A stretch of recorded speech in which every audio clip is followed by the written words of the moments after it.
Olá, paz seja convosco. Tudo bem com vocês? Bom, se você gostar do vídeo, dá um joinha. Se você não é inscrito no canal, se inscreva, ative o sino para que você receba as futuras notificações, beleza?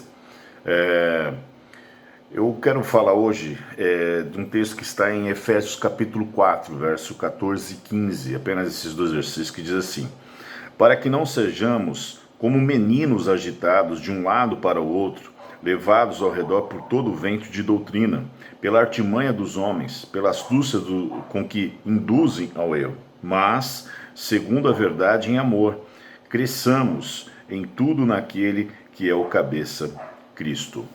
Ora, Paulo aqui ele está falando aos Efésios e falando da importância da unidade do corpo, que é um só Deus, um só batismo, um só Espírito, e que nós temos um ministério, um serviço, uma responsabilidade, e precisamos nos posicionarmos como servos diante do corpo de Cristo. Então nós temos uma responsabilidade diante da igreja, diante do próprio Deus.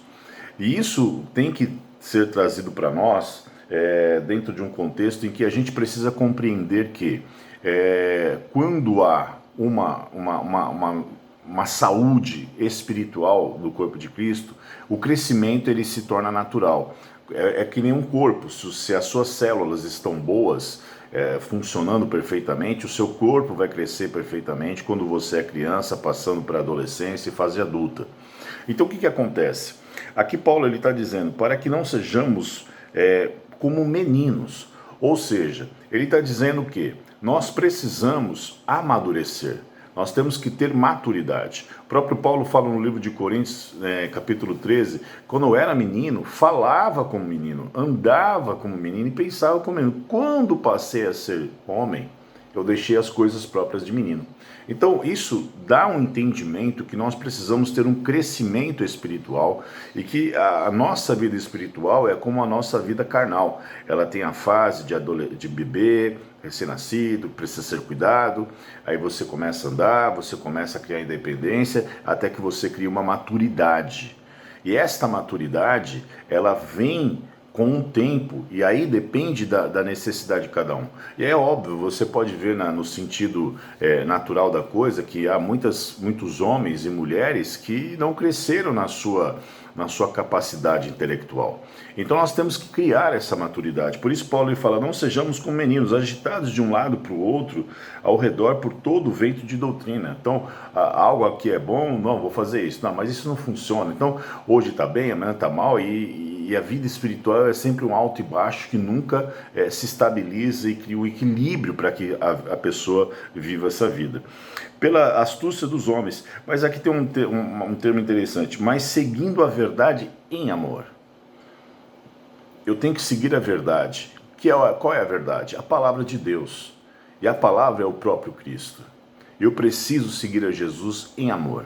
Isso não pode ser uma obrigação, isso não pode ser um cumprimento de tabela ou de uma escala eventual que a gente tenha na igreja.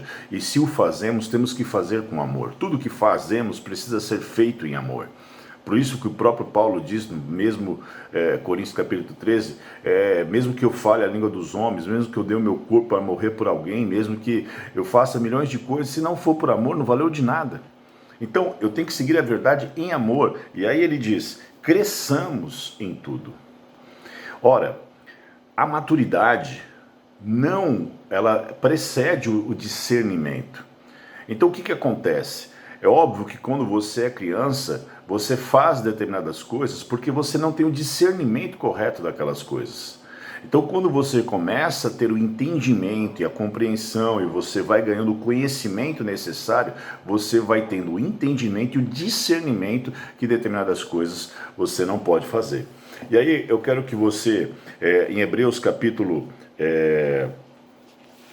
5, diz assim, a partir do verso 12, diz assim, pois, com efeito, quando devieis ser mestres, atendendo ao tempo decorrido, tendes novamente necessidade de que alguém vos ensine, de novo, quais são os princípios elementares dos oráculos de Deus. Assim, vos tornastes como necessitados de leite e não de alimento sólido. O que ele está dizendo aqui? O que o autor de Hebreus está dizendo? Olha, vocês já deveriam estar no estágio em que vocês deveriam estar ensinando, mas vocês estão precisando ser ensinados novamente. E isso é uma coisa que tem acontecido com a igreja do século XXI. É uma igreja que nunca teve tanta base de informação, nunca teve tanto material à disposição, tanta coisa, mas é tão pobre de Bíblia.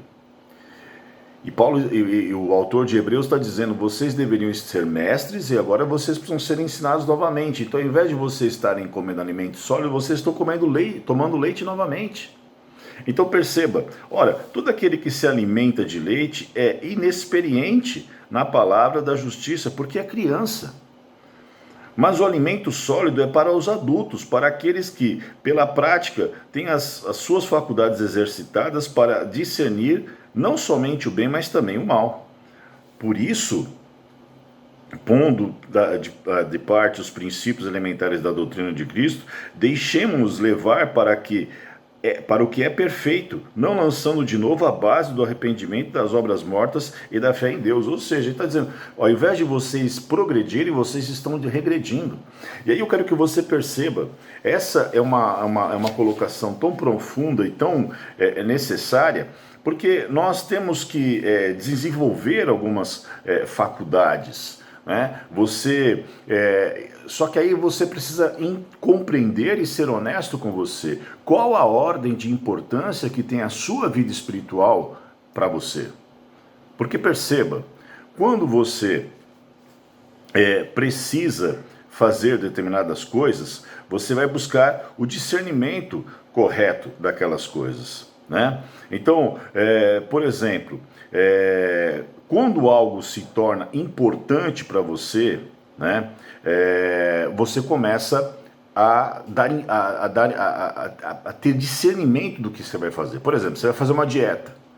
Aí você começa a olhar as embalagens, qual a caloria, qual o sódio que tem aquele alimento. Quando você... quantas gramas, a porcentagem de nutriente, né? Quando você, por exemplo, trabalha numa empresa e você precisa ter a noção do que você vai fazer, e aí muitas vezes você precisa fazer um curso e você aprende, assimila para que você possa colocar em prática. Quando você tem uma necessidade médica, você procura ter dentro das suas possibilidades o melhor médico para que ele te atenda na sua necessidade. Ou seja, quando você tem algo realmente importante na sua vida, você busca o discernimento correto daquilo. A primeira coisa, você busca o entendimento, o conhecimento, para que você possa discernir e tomar uma decisão em relação àquelas coisas. Então a vida espiritual é a mesma coisa.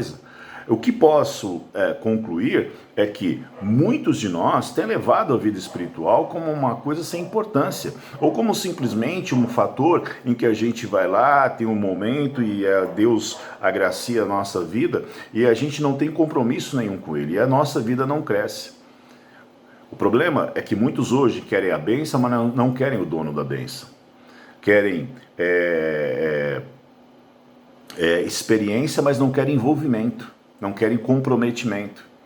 Então, essas diretrizes são muito importantes para nós. O que nós precisamos aprender é ter maturidade espiritual, é crescermos, entendermos que temos responsabilidades diante da igreja, diante da sociedade, diante da vida e diante do próprio Deus.